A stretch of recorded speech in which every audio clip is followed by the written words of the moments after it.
Oi, gente, como vocês estão? Bom, já vou pedindo desculpa. Eu sei que a iluminação tá péssima nessa nova posição que eu coloquei aqui, o estúdio de gravação vulgo meu quarto, mas eu vou tentar melhorar para ver se a gente consegue. Mas vocês não querem me ver mesmo, né? Vocês vão prestar atenção mais no material, então vamos deixar assim mesmo por enquanto. Bom, a gente tá vendo assim só os conceitos básicos, né? A essência, só para a gente compreender um pouco de como funciona essa técnica, tá? Lembrando que sensoriamento remoto tem vários níveis de complexidade, mas dentro do nosso curso não é o que a gente procura, né? Essa complexidade. A gente quer mesmo o básico para a gente entender um pouquinho. A parte prática, eu vou deixar tudo para o final, tanto sensoriamento remoto quanto SIG, tá? A gente vai fazer tudo junto, ok? Então, vamos lá, né? Vamos falar mais sobre esse danado desse sensoriamento. Então, no finalzinho da aula passada, eu falei para vocês que a gente hoje ia falar sobre os princípios físicos do sensoriamento remoto, né? Por que que as imagens elas aparecem do jeito que aparece, o que é que faz com que elas sejam, com que as imagens apareçam do jeito que aparece. Por quê, né? Então, assim, o que é que a gente tem, né? Os sensores remotos, ou seja, aquelas câmeras que estão lá a bordo dos satélites, elas captam as diferentes intensidades de luz que são refletidas pelos alvos terrestres. Então, no exercício da semana passada, tinha uma questão que perguntava assim: quais os caminhos que a radiação eletromagnética pode percorrer, né? Então, a radiação eletromagnética, a principal fonte da radiação eletromagnética é o Sol. Vou botar meu Sol aqui, dourado, né? Então, o Sol, ele vai emitir radiação, e essa radiação, quando ela atinge a superfície da Terra, né, ela vai ser refletida ou vai ser absorvida.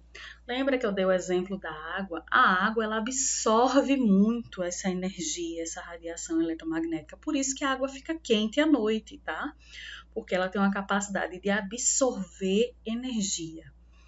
Já um terreno arenoso, uma área urbana de concreto, ela não absorve, ela reflete. Professora, mas se eu pisar de dia lá na areia da praia, tá quente pegando fogo. Lá na pista, no calçamento, né? Também tá quente pegando fogo. Está, porém, vocês podem perceber que ele esfria rapidamente. Isso é uma característica do material, né? Que ele perde calor muito rápido, tá? Então, o que vai dizer, o que vai definir qual vai ser a intensidade que vai ser refletida, porque lembra, para sensoriamento remoto, o que interessa é a energia refletida, tá? Porque essa aí é que reflete e é o que o sensor enxerga, né? A que foi absorvida, ele não vai ver, ele só vê o que é refletido. Então, o que vai dizer, né, o que vai diferenciar a intensidade de luz que vai ser refletida pelos alvos é justamente as características de cada alvo. E essas características, elas podem ser características físicas, químicas ou biológicas, tá? Então, essas características fazem com que a luz refletida seja diferenciada. Então, veja, um solo, por exemplo, que é rico em ferro, tá? Minério de ferro, ele vai refletir de um jeito que é diferente de um solo que é rico em manganês. As espécies vegetais, cada espécie vegetal, ela reflete de maneira diferente. Então, o pessoal que estuda aí a parte mais detalhada do sensoriamento remoto, o pessoal, por exemplo, que trabalha com agricultura, eles conseguem diferenciar as culturas agrícolas pela reflectância que aqueles alvos, né, que aquelas culturas elas têm. Então, uma plantação de feijão, ela reflete diferente de uma plantação de soja, que reflete diferente de cana-de-açúcar, que reflete diferente de pasto. Por quê? Essas espécies elas têm características físicas, químicas e biológicas diferentes, elas não são iguais, né? Uma cana-de-açúcar não é igual à soja, Então, por conta dessas características diferentes, a quantidade de energia que ela vai refletir também vai ser diferente, tá? E é justamente por conta dessas variações de energia refletida que a gente consegue distinguir os objetos na superfície da Terra. Então, de novo, né, cada um ele reflete de um jeito, né? Então, aqui, ó, as árvores de uma floresta refletem uma quantidade de luz solar diferente de uma área ocupada por residências ou por um oceano, tá? Então, cada elemento desse da Terra ele vai refletir de maneira diferente. Por isso que eu consigo saber o que é residência, o que é oceano, o que é vegetação, tá? E aí a gente vai falar um pouquinho sobre o espectro eletromagnético, tá? Então, o espectro eletromagnético, ele representa a distribuição da radiação eletromagnética, a REM, por regiões, em função do seu comprimento de onda e frequência. Lembra lá da física, né? Comprimento de onda e frequência são conceitos da física. Tem aquela formulazinha, velocidade é igual a frequência vezes lambda, né? Que é a frequência vezes o comprimento de onda. Então, para nós em sensoriamento remoto, cada porção, cada parte que está lá dentro do espectro eletromagnético, com base no seu comprimento de onda ou frequência, a gente vai chamar eles de bandas espectrais ou faixas espectrais, né? Bandas do espectro, faixas do espectro eletromagnético. Então, o que é que a gente tem? Dentro do espectro do visível, é o que a gente consegue ver, né? O olho humano enxerga a luz, né? A energia eletromagnética, e a gente é capaz de distinguir as cores do violeta ao vermelho, né? Aquela mistura de cores lá do arco-íris, tá? Já a radiação do infravermelho a gente não enxerga, tá certo? Ela é subdividida em 3 regiões: o infravermelho próximo, o infravermelho médio e o infravermelho termal. A gente não consegue ver o infravermelho sem o auxílio de equipamentos, ok? Então, olhando aqui essa figurinha, que é o espectro eletromagnético, tá? A gente tem aqui embaixo a frequência, a quantidade de vezes, né, que aquela radiação se repete, e a gente tem aqui, ó, o comprimento de onda, tá certo? O que é que a gente pode observar? Só a título de curiosidade, tá? A faixa do visível, tá aqui, ó, é o que a gente enxerga. Infravermelho, micro-ondas, radiofrequência a gente não vê. Também a gente não vê ultravioleta, nem raios-x, nem raios gama, né? A gente não consegue ver. A gente consegue ver, tem equipamentos, né? A gente não enxerga os raios ultravioleta, tá? A gente sente até os efeitos dele, mas não enxerga. Só a título de curiosidade, ó, quando você tem aqui uma frequência muito alta, tá? Raios gama, frequência 10 elevado a 20. Você tem um comprimento de onda pequeno, tá vendo que eles estão aqui mais próximos, né? O comprimento dessa onda aqui, ó, ele começa aqui, termina aqui, pá. Isso aqui é uma onda, ó como ela é grande, tá certo? Essa daqui, ó, começa aqui, termina aqui. Tá vendo como ela é curtinha, estreitinha? Essa vem daqui até aqui. Essa daqui vem daqui até aqui. Então, quanto menor for esse comprimento de onda, né, maior será a frequência. Isso aí é lá da fórmula, né? Velocidade é frequência vezes lambda, né? Então, elas são grandezas inversamente proporcionais. Mas, quanto maior for essa frequência e menor esse comprimento de onda, mais nociva é essa radiação eletromagnética, tá? Então, a gente tem aqui os raios gama como sendo um dos mais perigosos, né, para os seres humanos, porque ele tem um comprimento de onda muito curto e uma frequência muito alta, tá? Raio-X, né? Logo aqui pertinho, ultravioleta, tá? Radiofrequência, micro-ondas, a gente já sabe mais ou menos, né? O pessoal diz, é perigoso, né? Você se expor, mas ele não causa danos a nível celular, da mesma forma que os raios gama e os raios X causam, tá certo? Então, de acordo com a frequência, a radiação eletromagnética ela vai receber essas diferentes denominações, né? Como a gente viu, raios gama, raios X, ultravioleta, visível, que é a que a gente enxerga, infravermelho, micro-ondas e ondas de rádio. Então, quando a gente tem comprimento de onda curta com frequência alta, a gente tem mais nocivo. E aqui é o contrário, né? Esse gráfico é o mesmo do anterior, tá? Ele só tá ao contrário, né? Os raios gama eles estão do lado de cá, tá? E a faixa de luz visível, que é o que a gente enxerga. E aí vamos entrar na parte aí dos sensores remotos, né? Os alvos, eles interagem com a radiação eletromagnética, a gente já viu isso, né? Eles podem refletir ou absorver, né? E essa reflectância ou absorvância vai depender das características físicas, químicas e biológicas desse alvo, tá? A essa interação da energia com os alvos a gente vai chamar assinatura espectral. Cada alvo ele tem uma assinatura espectral que é própria dele. Então, como eu estava falando, né? O feijão ele reflete diferente da cana-de-açúcar, que ele reflete diferente da soja, porque cada um tem a sua assinatura espectral. Então, vamos ver aqui alguns conceitos, né? Reflectância. Reflectância mede a capacidade que os alvos têm em refletir a energia que incide sobre eles, tá? E a absorvância é a capacidade que os alvos têm de absorver.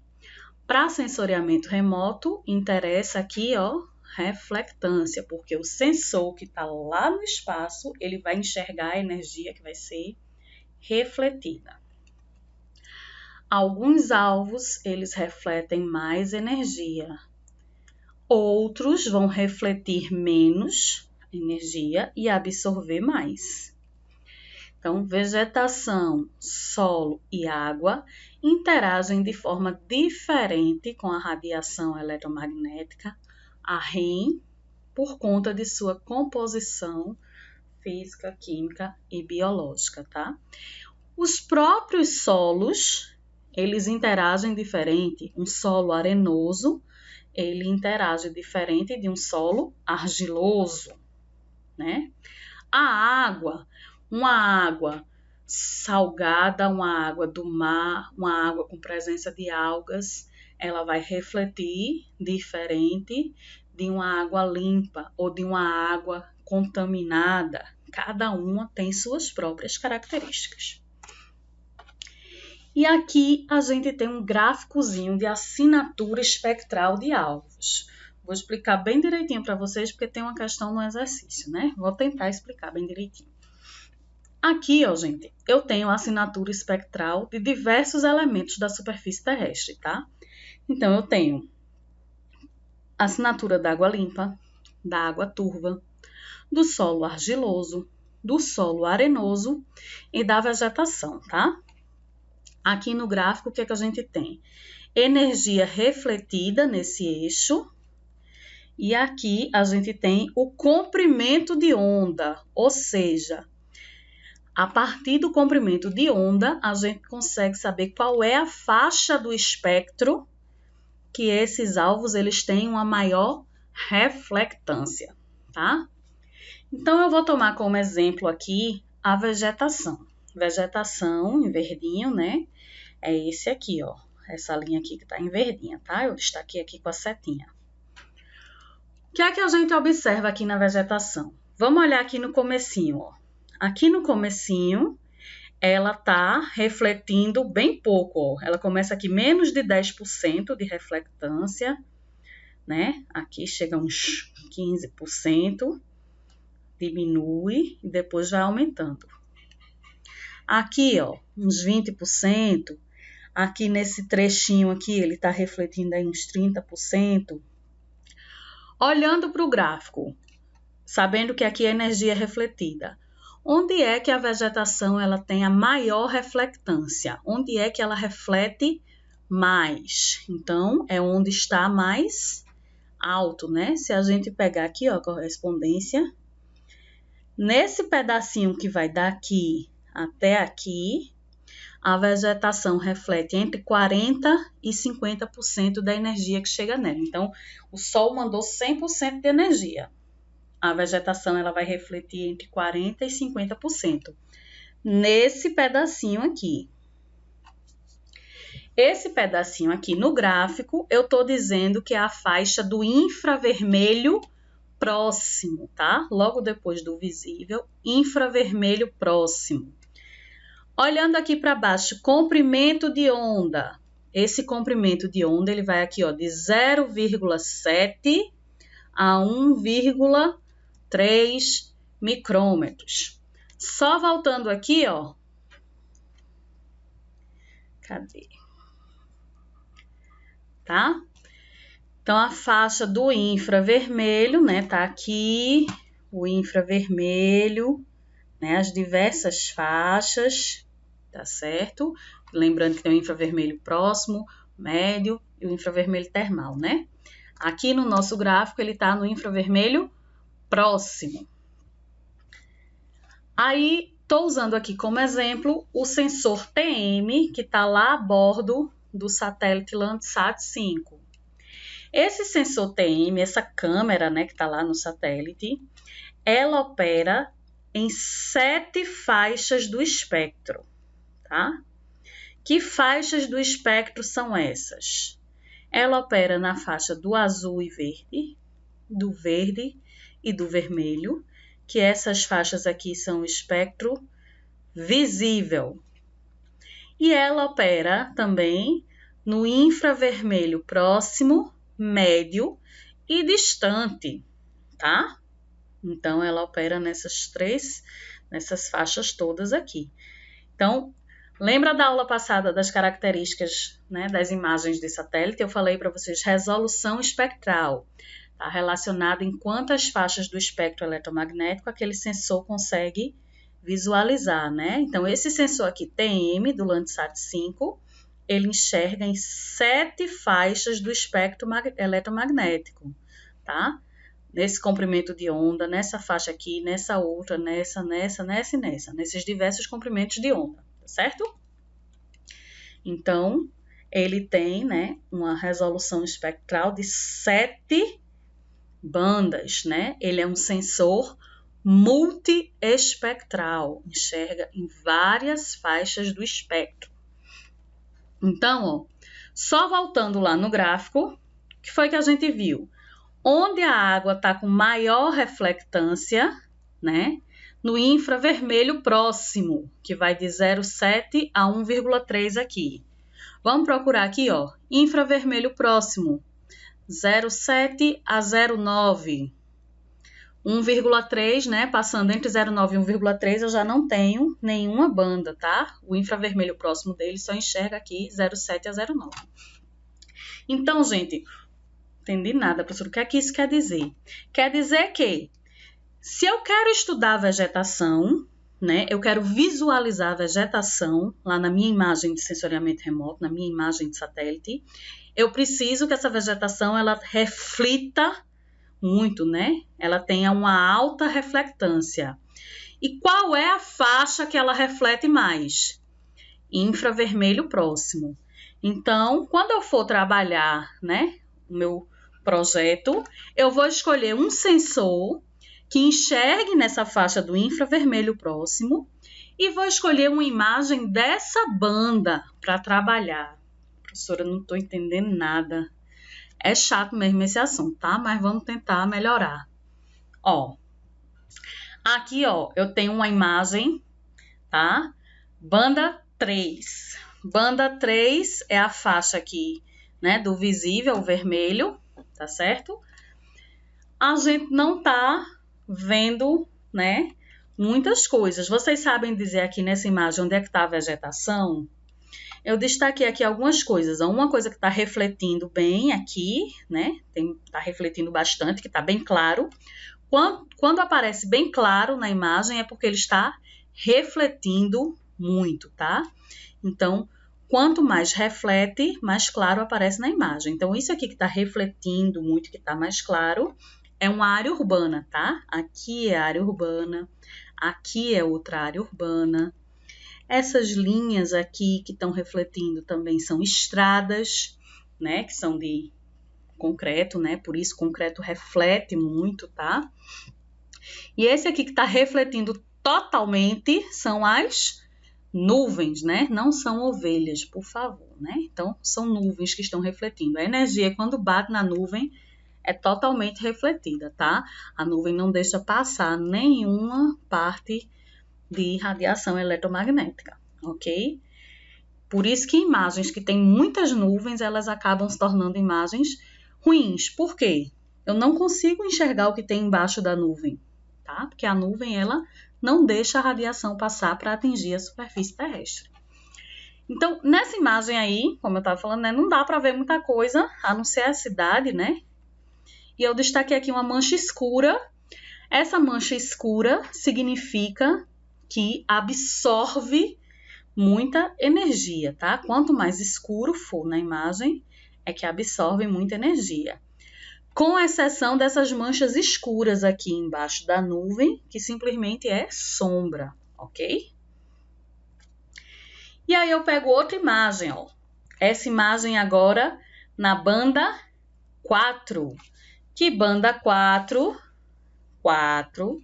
Infravermelho próximo. Ela é boa para vegetação. É onde a vegetação reflete mais. Se a vegetação reflete mais, ela vai aparecer mais clara. Então, tudo isso que está aqui mais claro é vegetação, tá? Observe como a cidade escureceu comparada com a imagem anterior, né? Estava bem claro, aqui ela está mais escuro. Porque nessa banda, ela reflete menos, né? As áreas urbanas refletem menos. E aquela mancha escura, que eu destaquei lá na outra imagem, mas que a gente não estava vendo direito, olha ela aqui agora. Como ela está bem definida, né? Não sei se vocês conseguem perceber agora que, pela definição, que aqui é um reservatório de água, tá? Então, tá bem mais definido, né? Aqui um outro reservatório menor, tá certo? E toda essa parte mais clara, ela é vegetação. Tem mais claro e menos claro, digamos assim. Depende do tipo de vegetação. Vegetação mais rasteira, vegetação mais densa, tá? Então, ó, banda 4 reflete muito para a vegetação, então a gente consegue, né, ver melhor, ver em tons mais claros a vegetação, tá? Só voltando rapidinho lá para o gráfico, então, ó, a leitura do gráfico é basicamente essa, né? O que é que a gente observa? Vamos ver, ó, pretinho aqui, pretinho é água limpa. A água, tá vendo que a água, ela reflete pouca energia? A água, ela reflete aqui, ó, no máximo 10%, então a água absorve muito. Então, sempre a água vai aparecer escura nas imagens, tá? A não ser que seja uma água turva, que tem sedimentos dentro. Então, uma água turva, ela já reflete mais, tá? Solo argiloso, né? Se comporta de um jeito, ele não reflete tanto, ele chega aqui, ó, menos de 20% de reflectância. Já um solo arenoso, né, que é aquele solo mais claro, tá? Partículas de quartzo. Então, solo arenoso, ó como ele reflete muito, né? Mais de 50% aqui no infravermelho médio, tá? E a vegetação que a gente já falou, né, que ela reflete mais aqui no infravermelho próximo.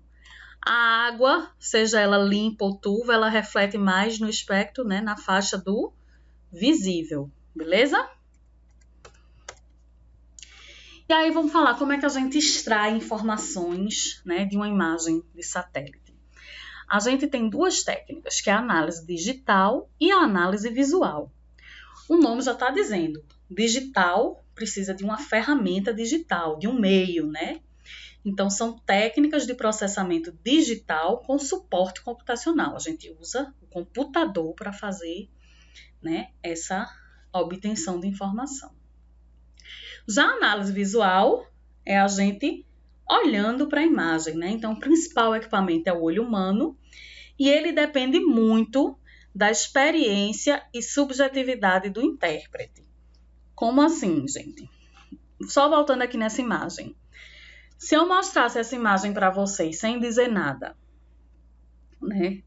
E pedisse para vocês fazerem uma análise visual dessa imagem, vocês seriam capazes de identificar os elementos sem vocês nunca terem tido contato com sensoriamento remoto? Não sei nada, né? Então, ia haver, né, uma certa dificuldade, né? Talvez conseguisse identificar que aqui é nuvem, mas quando eu falei que não é ovelha, não é brincando, não. Muitas turmas a gente chega lá e fala assim, isso é umas ovelhas, professora? Isso é boi, tá? Então, assim, se você não tem experiência, conhecimento daquela área, você vai ter dificuldade de interpretar a imagem. Então, é importante, né, na análise visual, a questão da experiência e subjetividade de quem está interpretando a imagem. E aí, dentro da análise digital, a gente tem algumas técnicas de processamento, que a gente processa a imagem, né, para melhorar essa imagem. É como os filtros que a gente usa nas fotografias, né, os filtros do Instagram, bota contraste, aumenta contraste, bota bronzeado, faz tudo, né, para melhorar a cara da pessoa. Então, em sensoriamento remoto, a gente também pode utilizar esses filtros, tá? Não são filtros, são técnicas de processamento digital, justamente para melhorar a imagem, tá certo? E essas técnicas, elas se dividem em técnicas de pré-processamento, técnicas de realce e técnicas de classificação. Dentro das técnicas de pré-processamento, a gente vai pegar o quê? Um dado bruto e corrigir. Então, normalmente, uma imagem de satélite que a gente obtém, ela vem com alguns defeitos, algumas falhas, tá? E aí a gente faz essa correção radiométrica e geométrica. Lembrando, né? Radiométrica está relacionada lá aos tons de cinza. Então, a gente faz essa correção, porque às vezes o que acontece na obtenção da imagem são justamente interferências por conta de nuvens, né, de coisas na própria atmosfera, tá? Então a gente faz essa correção, é um pré-processamento, preencher as falhas, tá certo? A técnica de realce, a gente tem aí o aumento de contraste como sendo uma das mais importantes, né? O contraste está relacionado ao maior ou menor brilho ou tonalidade de cinza da imagem. Então, o que é que a gente tem no contraste? Por exemplo, o contraste máximo que a gente tem, né, é o fundo branco, né, com preto, ou ao contrário, né, o preto com fundo branco. Mas eu posso ter vários contrastes, né, assim, eu colocar um rosa num fundo azul escuro, vai destacar, tá? Quando pensar em contraste, pense assim, pega uma pessoa bem branquinha, aí a gente diz, menino, não usa roupa branca não usa roupa clara não, que tu fica muito apagada, né? Então, usa roupa escura, cores mais vivas, que é para poder destacar, realçar, tá? Então, o objetivo do contraste, né, é realçar aí. Então, quanto maior for o contraste, melhor é a visualização dos objetos na imagem, né? Então, o objetivo do aumento de contraste é fazer com que a razão de contraste ela seja sempre a maior possível, né? A razão entre o brilho máximo e o brilho mínimo na imagem, tá? E a gente vai ter aí, né, em sensoriamento remoto, uma imagem colorida, né?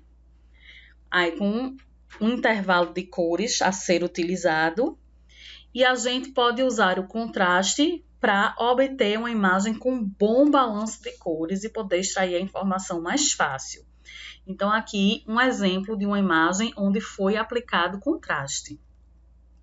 Se essa imagem tivesse toda em torno de cinza, ela ia ser um pouco mais difícil de avaliar, mas ela aplicada contraste, a gente consegue aí, né, dar destaque a alguns elementos. Então, a gente destaca aqui, né, esses veios, tá? Destaca esses círculos vermelhos que são questões de agricultura, tá?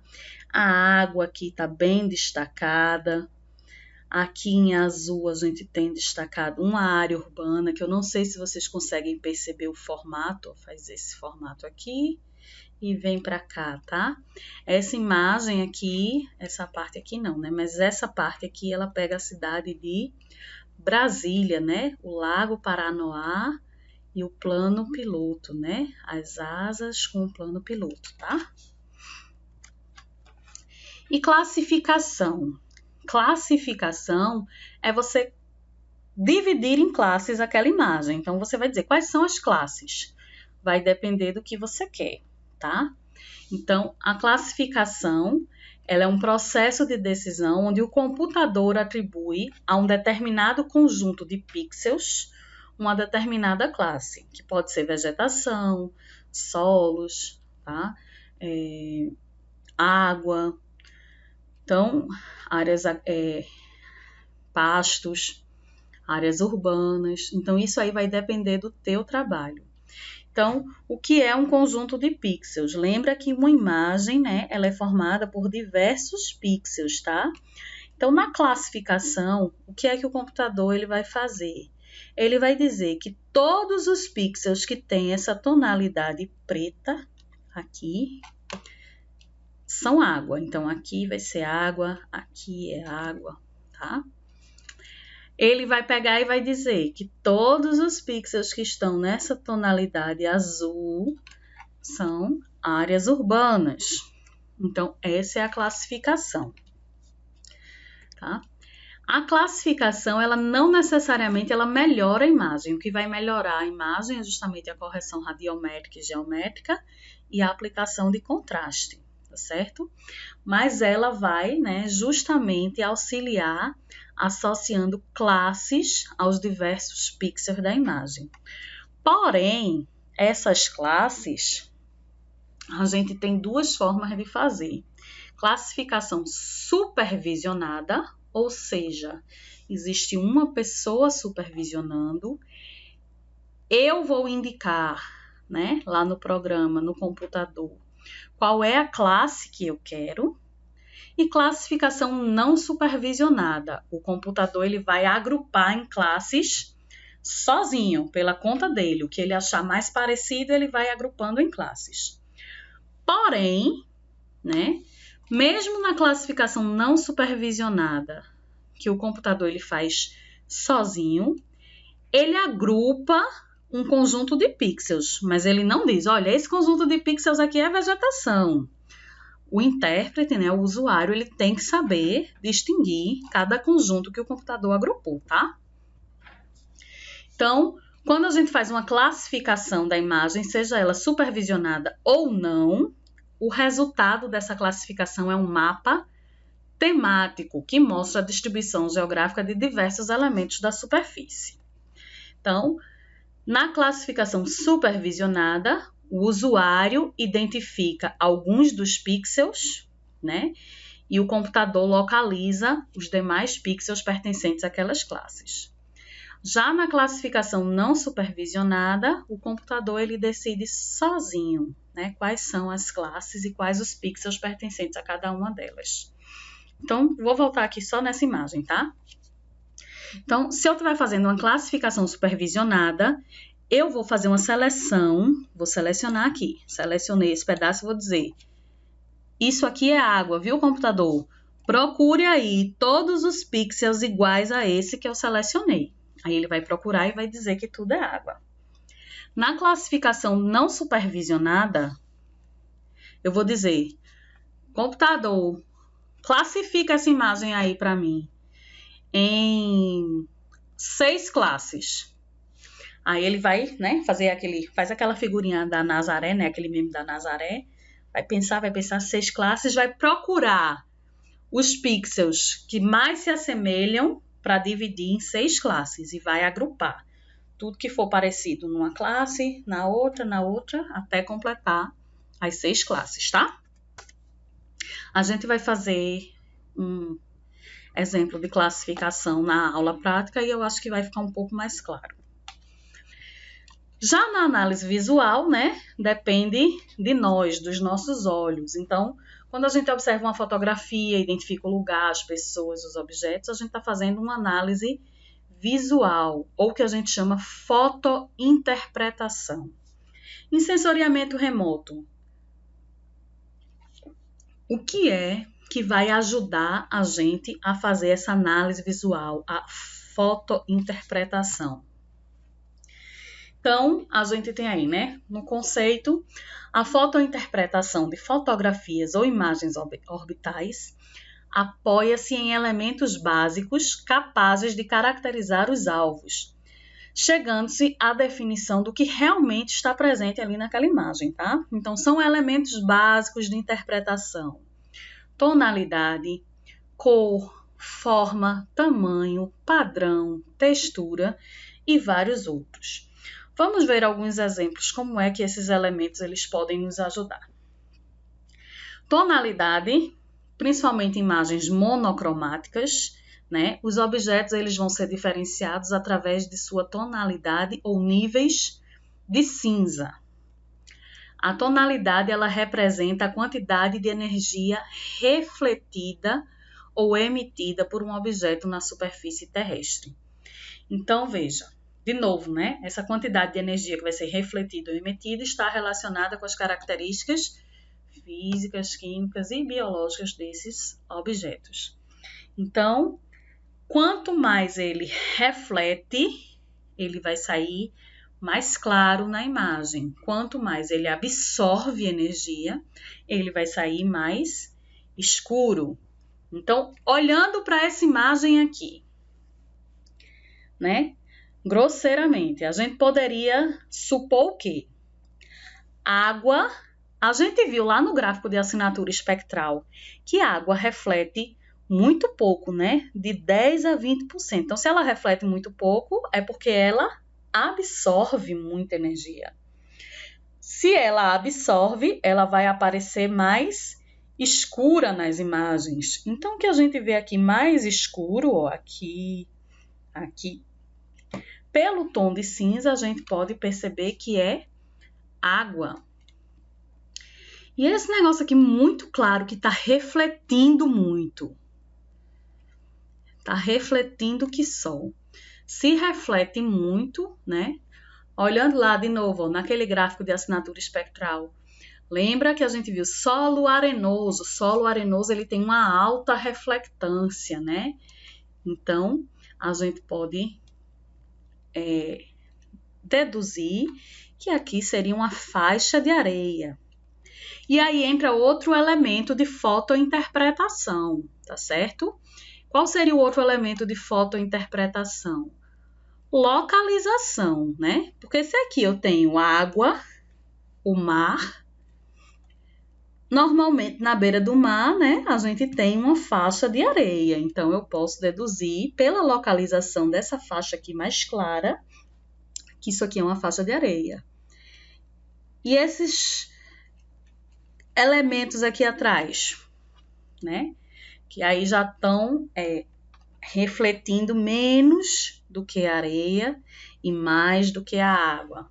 Então, a gente pode também deduzir que seria, por exemplo, as edificações, tá? E aqui, né? Então, pelos tons de cinza, a gente consegue diferenciar, né? Areia, vegetação. Aqui tá escuro. Se tá escuro, bem escuro, é água. Mas a gente vai ver, oxe, essa água aí no meio, que coisa estranha, né? Outro elemento que nos diz, né, que nos ajuda na interpretação é a forma, tá? Isso aqui provavelmente não é um lago natural aqui no meio, não é um rio também, né? Porque ele tem umas formas regulares, tá? Então, só para vocês não ficarem curiosos, isso aqui são tanques artificiais onde se cria camarão, tá? Isso aqui é um local de carcinicultura, tá? A cor. Cor seria um dos principais elementos de fotointerpretação, né? Sendo que nas imagens monocromáticas a gente só tem o cinza, né? Ou vai do branco ao preto, passando pelos diversos tons de cinza, tá? Aí a gente não vai conseguir distinguir muito bem, mas se a gente usar cores, essa informação ela fica mais perceptível. Então aqui, ó, eu tenho uma imagem em preto, né, monocromática, e a mesma imagem colorida. Nas duas imagens, o que a gente observa muito bem, né, é a água, tá? A água a gente consegue visualizar muito bem. Mas aqui, ó, os outros elementos, eu não consigo, né, distinguir muito bem. Mas já nessa imagem, eu posso distinguir. Essa imagem, ela é uma imagem normal, tá certo? Então, que a gente vai ver que tem uma falsa cor. Nas imagens falsa cor, a vegetação aparece em vermelho. Mas aqui, ó, o que tá em verde é vegetação, tá? Então, esses verdinhos aqui irregulares, provavelmente mata ciliar, né, na margem de algum rio, tá? Aqui áreas de vegetação, a vegetação aqui próxima ao Lago Paranoá. E aqui, em torno de magenta, a gente tem a parte de área urbana. Em alguns locais que a gente vai ver magenta também, esse magenta ele pode ser também uma área de solo exposto, tá certo? Então, veja como a cor, mesmo que essa cor aqui não tá muito boa, a gente não aplicou nenhum contraste, então não tá muito legal essa imagem, mas a gente já consegue diferenciar mais coisas do que aqui nessa outra imagem, não é isso? Então, a cor é um elemento extremamente importante. Textura. Textura também é extremamente importante na interpretação de imagem. Então, a textura ela está relacionada aqui ao aspecto liso ou rugoso, né? Então, ó, formas de relevo. Um relevo plano normalmente está associado a uma textura lisa, enquanto um relevo montanhoso ele está associado a uma textura rugosa. A gente vai ver a textura importante também na identificação de vegetação, tá? Então, vamos tentar aqui, ó. Vê só essa imagem. Não sei se vocês... Eu consigo perceber claramente aqui duas texturas completamente diferentes. Olha aqui a textura como tá aqui, né? Toda flocadinha, tá? E aqui uma textura lisa, né? Essa textura toda flocadinha aqui é uma vegetação arbustiva, mais densa. Enquanto que essa textura aqui... Ah, professora, isso aí será que não é terreno vazio? Vamos ver, né? Aqui, ó, olha o que eu falei da forma. Vocês estão vendo aqui retângulozinhos, tá? Tem uma forma extremamente irregular. Então, isso aqui, ó, é indicativo de um loteamento, ó. Aqui, ó, como é, tá? Então, aqui são áreas construídas. Quanto mais regular, é um indicativo de área construída, tá? Formas irregulares normalmente estão associadas a ambientes naturais. Então, eu tenho aqui uma forma irregular que está bem branca, refletindo muito. Isso aqui é um solo arenoso, tá? É um campinho que está descoberto, não tem nenhuma vegetação. Esses aqui, ó, ruas, né? Aqui são arruamentos, provavelmente arruamentos de concreto, que reflete muito, tá? Enquanto que esses outros aqui, provavelmente outro material que reflete menos. Então, aqui, ó, a gente identifica uma vegetação densa e aqui nesses terrenos a gente identifica que ele tem... O solo não está totalmente descoberto, porque se o solo tivesse descoberto ele estava assim, ó, bem brancão, mas ele também não tem uma vegetação muito carregada, né? Senão estava assim com uma textura como essa aqui de vegetação arbórea. Provavelmente é aquela graminha bem rala, é só um recobrimento bem leve, tá? Que aí já acontece, né, de refletir menos do que um solo totalmente exposto, ok? Forma, né? Então, venho falando aí da forma. Então, a forma com que os objetos se apresentam, elas também são importantes na fotointerpretação. Então, a gente tem curso d'água, né? E estradas. Cursos d'água normalmente são mais irregulares do que uma estrada, né? Então, como eu falei, a forma irregular, ela normalmente está associada ao ambiente natural, enquanto que a forma regular, ela está associada ao ambiente construído, né?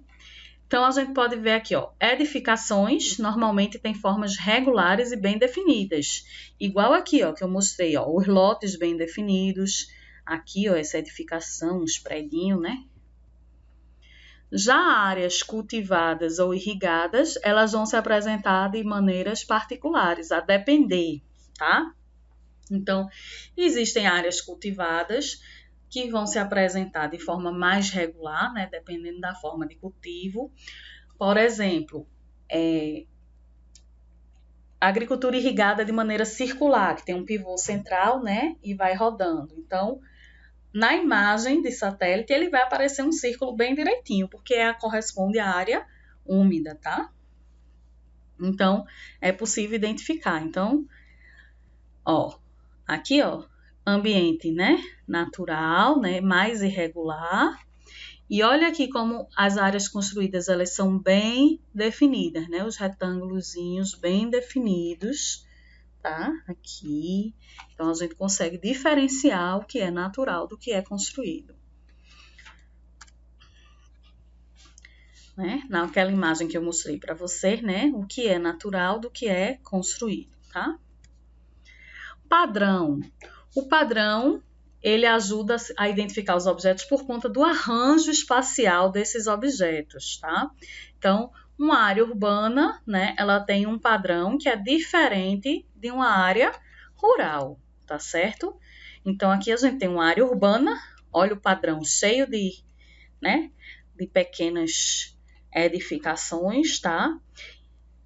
E numa área rural, o padrão é completamente diferente, né? Isso a gente não vai ter tantas edificações, tá? A disposição dessas edificações vai ser mais afastada. E aí eu já aproveito para chamar a atenção aqui, né, nessa imagem, para outro elemento de fotointerpretação, que é o tamanho. Aliás, antes de falar do tamanho, vou falar de novo, né, de forma, ó. Aqui é um rio, tá? Estão vendo que é um riacho? Ele é irregular, tá certo? Esse aqui, ó, que tá bem retinho, é uma estrada, né? Ruas, tá? E aí, falando um pouco do tamanho. Observem aqui esse aglomerado de casas, o tamanho, né, dos telhados. E observe aqui. Vocês acham que isso aqui são casas normais? Olha só como essa aqui é muito maior do que as casas desse loteamento. Então, isso aqui provavelmente não são casas, né? Então, na questão do tamanho, tá certo? A gente consegue distinguir áreas de uso residencial e industrial, grandes avenidas de ruas de tráfego, agricultura de subsistência e agricultura comercial, por exemplo. Então, voltando aqui, né? Aqui provavelmente são galpões de área industrial, que é completamente diferente do arranjo que a gente tem aqui nas residências. Relação às estradas. Olha como a estrada, a gente percebe bem a estrada, comparando com as ruazinhas, né? Menores, tá? Então, uma estrada, ela é diferente de uma rua. Um padrão aqui, que provavelmente é industrial, é diferente de um residencial, ok? Aqui, ó, a gente tem arranjos diferentes também, tá? Então, a gente sabe o que é casa e o que é outra coisa. Então, tamanho já falei. E localização geográfica também já falei, né? Então, áreas urbanas normalmente estão próximas de rodovias, próximo da praia, né? E aí, sempre áreas urbanas próximo à água, né? Porque é o sentido de ocupação, tá? Então, é possível, né, localizar essas feições na imagem, né? Localizo logo as rodovias, os rios, e aí consigo identificar as áreas urbanas. Como é que eu identifico, por exemplo, matas ciliares? Sempre está lá junto do curso d'água. Então, algumas imagens anteriores eu mostrei para vocês, né? Tem um curso d'água, aquela vegetaçãozinha que está ali próximo é mata ciliar, tá? Áreas urbanas, a gente identifica também a questão da faixa de areia, lá naquela imagem anterior que eu mostrei, né? A faixa de areia, a gente deduziu que a faixa de areia é por conta da localização dela próximo ao mar, tá? Então, a localização também é extremamente importante na fotointerpretação. Então, a gente tem aí algumas coisas a mais sobre sensoriamento remoto. Eu sei que é muita informação, né? Aí vocês tentem resolver o exercício, dê uma olhadinha de novo, né? Mesmo que não queira assistir a aula de novo, escutar eu falando no ouvido de vocês, vocês dão uma olhadinha no material em PDF que tá na sala, tá certo?